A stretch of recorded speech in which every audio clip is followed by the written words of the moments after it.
Hey guys, welcome back to another episode of Raynday Gaming. Today I've got a special treat for you. Not only brand new Clash map footage and gameplay stuff here, but I'm going to be showing you Chiron, the brand new god. He is out and playable. Get hyped, get ready to go ahead and pick him up. If you haven't downloaded the latest patch, go ahead and log into SMITE and download that patch because this guy is fun and he is easy to use. I love it. I love that they're building and creating gods that are actually playable and don't have some kind of it's not like reading the Torah to someone who's not Jewish. It's not like trying to encrypt, the sacred Babylonian text on the walls of Egypt and crap, or Mesopotamia. I don't know. It's simple. That's what I love about this god. He's simple. He knows. You know what you're doing pretty much. And he does have a couple of intricacies, a couple of things that beginner players may not know, and I'll cover that.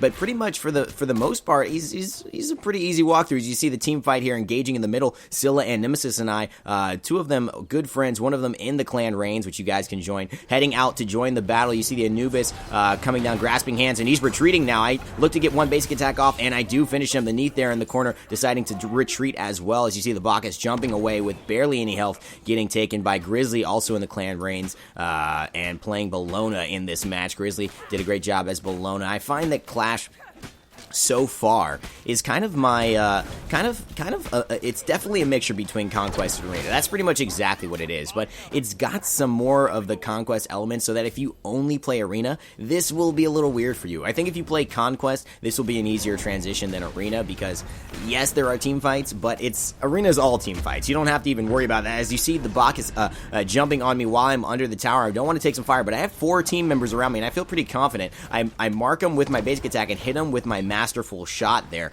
Chiron's second ability, which basically allows you to last hit somebody after you've basic attacked them, or hit them with your ultimate. A lot of people don't know that part. If you hit someone with your ultimate, it counts as a basic attack, and you can masterful shot afterwards. You'll see, you may not see in this game, but a lot of games I've played with him, I've actually been able to kill someone not only by ulting them to nearly 0 health, but then using my masterful shot right afterwards after they escaped and just finishing off the deal. So you see I use my giddy up here. The one thing about Chiron and his dash, the beginner players, everyone needs to know, is the knockback is real. I mean, it is serious. It sets up so many good things, and if you get knocked back by Chiron into the enemy team, you might as well have gotten pulled by Sobek from what I understand, from what I've experienced. It's really bad. You see the Neath and the Bacchus and the Finra going in on us, but Nemesis comes from behind, ults the Finra. I decide to go and try and attack him. The Bacchus blocking my basic attacks, and I giddy up to all 3 of them, and you see Nemesis, Bacchus, Finra being put in a horrible position. I pick up the double kill with Chiron, and Zing with a nice try on the ultimate, but the Janus ult takes him out. Not only that, the Bacchus jumps and evades the ultimate as well. So good engagement there. We're up 4-2. And we have kind of put ourselves in a good position in this game mode. I found that whoever kind of gets the first couple of, and as you see I retreat here, trying to go on the Janus. I see he's lonely. I feel pretty confident. My basic attacks are hurting. My masterful shot takes off another 76 damage. So he's kind of forced to play back there, but so am I in the process.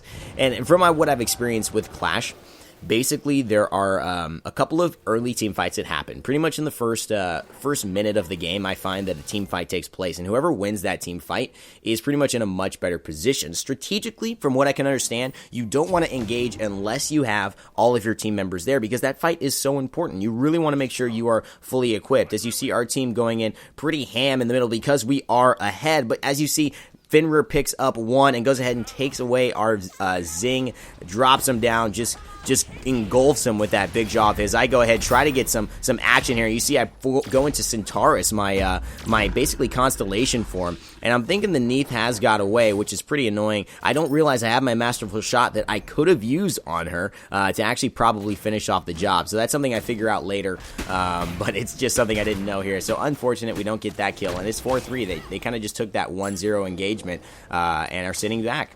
And this is a smart move if you do get that those first 2 fights not going in your favor. In Clash, you really do want to sit back a little bit. Make sure no one is farming the lanes. I found that one really strong mage that can farm the lanes, you see my number 1 taking off a ton of damage of Anubis there as he comes up. If you have a really good lane, mage that just sits in lane, it creates some difficulty, especially if that mage is mobile or has a lot of zoning, like a Vulcan or like a Janus, right, who's very mobile. Doesn't have the same zoning as Vulcan, but just us very well here because the corridors are so tight. I decided to giddy up and knock Neath backwards, and Neath does a great job flipping back into the air, going back to safety. But again, if Zing would have hooked slammed her there without her jumping, she would have been dead to rights. So Chiron, just such good setup, such good surprise, and his dash is very fast.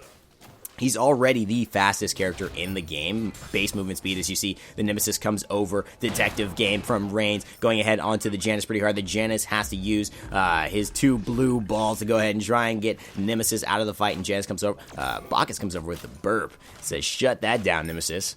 I don't need to see that on my teammates, but I go ahead and see the Neath backing away, just right in plain sight, so I go ahead and shoot her. The Bellona is there as well. The Neath thinks the Neath looks like she might be in trouble, but I have no mana to giddy up next to her, but the Anubis is way too far ahead, yet I miss every single basic attack, so pretty much he deserves to live. But Nemesis doesn't, and neither does Bellona. And they've retreated. They've gone very, very hard into that tower, and the Diamond Fenrir decides to take out pretty much both of them with a very efficient kind of display of Fenrir's power there, being able to stun and then being able to obviously pick someone up in his ultimate, bring them back. Now, I'm 3-0. I'm feeling pretty good. Our team is 6-6 now, so we've kind of lost our early lead. We're pretty much right in between being able to now push ourselves again to a better place in this game or start losing, because that's kind of what we are being threatened of doing. We're pretty much almost tied in gold. We're about 400 gold ahead, so I decided to pick up these XP camps, which are in the back of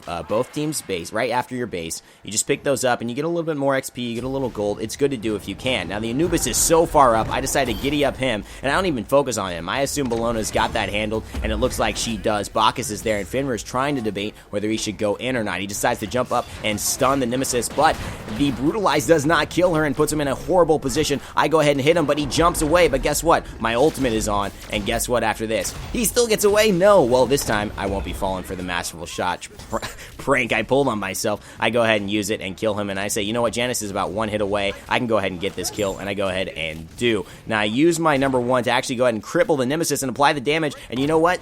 If Grizzly didn't steal that kill, it would have been, I believe, a triple kill by me, because my masterful shot would have taken her down. Now, Grizzly obviously doing a good job just making sure I was safe, and however, gets taken out in the process. Sometimes, you sacrifice yourself. I didn't need the sacrifice. It's kind of something that didn't need to happen, but, it happened, and I am appreciative of it. She took the kill, but I feel really good about where I'm at in the game. Now, I think that was a good engagement. I got myself involved in the fights, and that's kind of the thing, too. As a hunter, you are going to play a huge role in DPS for this match, in this game mode, right? I found that hunters, I faced off against a Hu Yi and a, who was it? A Uller. It was a very hard combination to go against. Oh, a Hu Yi and a Chiron, actually. I had an Uller on my team. But the two hunters in Clash are really, really strong from what I've seen. They're doing a lot of work, and they apply that consistent, heavy damage. I found that hunters in Joust and Clash, they just do really, really well. And, you see here the Janus in such a bad position. The Giddy Up just takes him towards me, and I get one more shot. Of course, the number 1 does not take him down. The training exercise there, but we have 4 team members saying, you know what, this robot needs to go, and he basically does. Xingqian's ultimate taking the Bacchus, and you're not going to jump over it that time, buddy, so I go ahead and get a couple of basic attacks. I turn into my ultimate to get CC immune from that weird drunk state, and now I'm banging on the Fenrir, who gets caught up with my training exercise, and I'm able to go ahead and finish him with just a basic attack, and so I'm doing really well. That is the second engagement that we have won in basically 2 in a row. It's putting us in a really good position. Now, remember, a lot of this game and a lot of these games, these mini games that aren't Conquest, and even Conquest, even though I don't play that a lot, have to do with momentum. So we right now have just gotten a lot of momentum, and they keep losing momentum by coming in one at a time. As you notice, the Fenrir, the Bacchus, all of those characters started coming in one at a time and basically dying. The issue with that is that you put your team at risk, obviously not ever fighting at full strength. Now, the Anubis is here in a very bad position. It looks like he's trying to see, do I run, do I die? Yeah, I die. He just basically says, you know what, there's really nothing to do. I think he even stood still for a second and just was like, man, FML.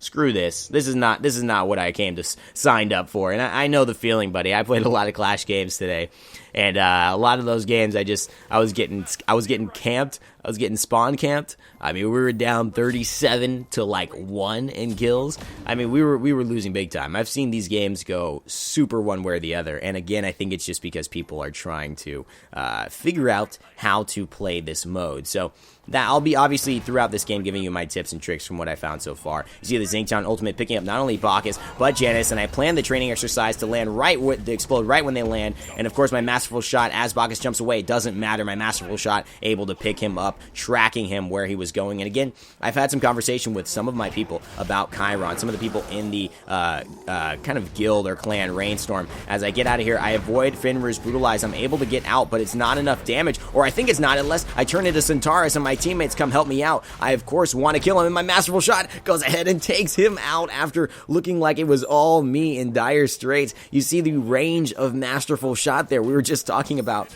masterful shot, and I was saying that me and my clanmates have been talking about how this could be one of the strongest abilities in the game as the Janus ultimate comes out, and I stayed way too long. I get caught by Neith's arrow, and I basically get shut down here by Neith when I was just 10-1, I believe. I believe I was 10-1, and you see me here picking up my Deathbringer, getting close to that. I still have Death's Toll, and I know during this game I didn't realize I still had Death's Toll, so I had so much money at the end, it took me a second to realize I still have a basic item. I still have a starter item. What's going on with that?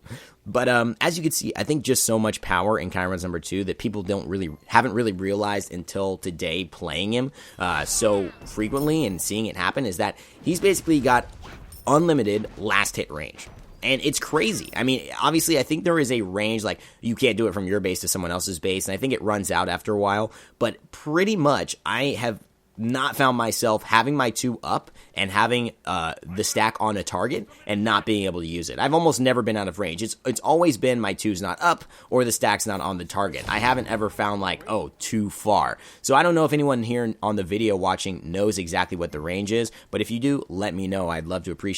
I'd actually appreciate that in the comment section below so people can know and I can be clarified as well, because it seems like unlimited range, and that means that pretty much any time you just have to set yourself up to get that last hit. You don't actually have to be in the vicinity to do it. You can help add basic attack damage and save those stacks onto the target, keep refreshing it, and try and make sure that you have the potential when they escape to go ahead and hit your number 2, and that will secure you a lot of kills. It's in a little bit like Nuwa's ultimate, just his number being just one of his normal abilities, because he basically, whoever he applies it on, as you see me just take down Janus there, my damage is just unreal right now with the rage, with the Malice. I decided to go Malice instead of Deathbringer for this last item here before I changed out my Death's Toll.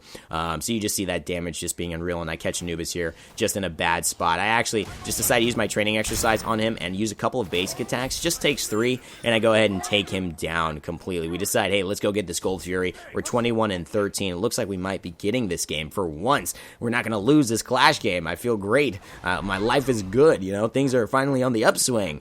They're on the upswing, Charlie. I'm heading to LA. I'm going to be a producer. No, that's not exactly how I was feeling. But it was something like that. It was, life was going on, and Zinktown, I'm sure, was feeling like life was over when he just saw the fat drunk man jump easily over his whirlwind of rage and steel, but Bacchus has that really nice evade ability, so he's been playing it well. Props to him.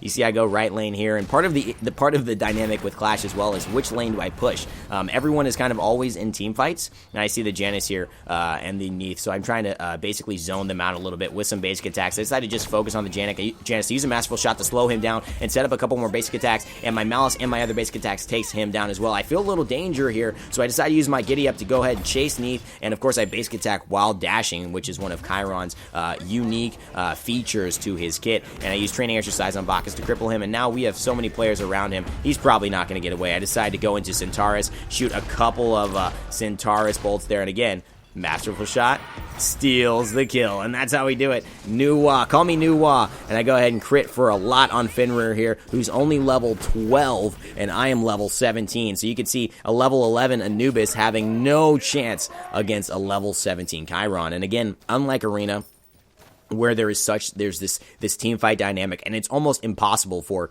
someone to go, be level 20 and everyone else be level 13, because you're all in the same spot, you're all participating in pretty much the same fights. In Clash, you have this kind of capability to go crazy and really be fed in a match, which is unlike Arena. And so it's more like Conquest, in my opinion. This is really more like Conquest, even though you have these crazy action, action-packed, fast-paced, frenzied fights going on constantly with your team. It is very much like Conquest in terms of the dynamics of how to build, how characters progress, and again, Bacchus doesn't escape that one. I go ahead and with 3 basic attacks before he lands. The Neith coming from behind, she did that before earlier this game, so I'm aware of it. I hit her with 1 basic attack, and it doesn't crit, but I use my training exercise to go ahead and cripple her as she goes and focuses on the Nemesis, but we have some damage there to go ahead and get the kill on her, but she does take Nemesis out in the process. No, Detective Game, the Nemesis there. Loving Nemesis. Shout out to Detective Game, who has done all of the artwork for the channel currently right now, as you see the banner, the profile picture. Franco Carranza is his real name, and he's a very, very good artist, so I just want to shout him out.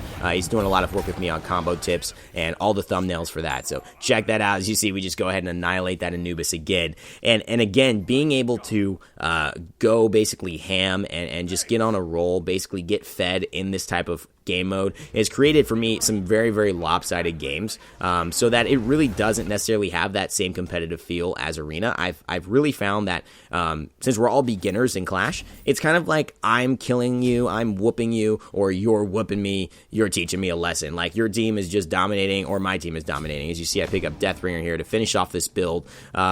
And so it's kind of a mixed bag. The games where you're winning, it's amazing. But the games where you're losing, it's not very fun. And so I'm trying to play Clash a lot. I'm trying to learn the mechanics. I'm trying to keep deciphering and seeing what the stage of Clash is, and kind of like trying to relay it to you guys so you understand exactly what the current meta is. Right now, I feel like you definitely need to have a Guardian and probably a Warrior. I think a very good pushing mage, not necessarily just a mage, but a mage that can push and hold a lane. Good zoners are really, really good because the spaces are so tight. The zoning is just that much more effective. As you see, I crit Neith there, and she's actually doing well boxing me, so I decided to get out and just retreat. There's no harm in that. There's no pride lost there. Just retreat to a safer area, and you know what? It goes ahead and lands me almost a kill. It does land me the kill on the Fenrir.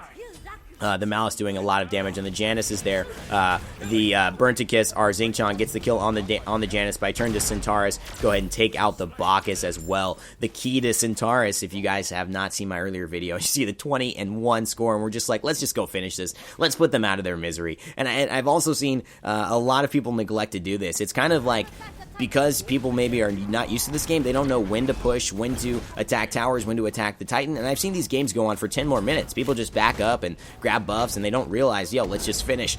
And so we decided to do that, put them out of their misery. That's a 20-1 Chiron gameplay. That's right. That's Clash. That's Chiron. That's 20-1. That's Raynday commentary. Get hyped, guys. This is a good train of videos we've got coming out lately. I am so enthusiastic and enthused by the fact that you guys have enjoyed the latest videos with the updates on the skins and stuff, so I'll be sure to include that more in Raynday Gaming in the future. I hope you like this video, and let me know what you did like and what you want to see. If you want to see more Clash on the channel in the near future, I'd be happy to cover some more games, as it is a limited release in this beta, so I want to make sure I get as much of it on the channel as possible. That's going to do it for me today, guys. As always, never give up, never stop gaming, and I'll see you guys next time. If you want to leave a like, a share, a comment, or a subscribe to the channel, I would very much appreciate it. Thanks so much, guys. See you soon.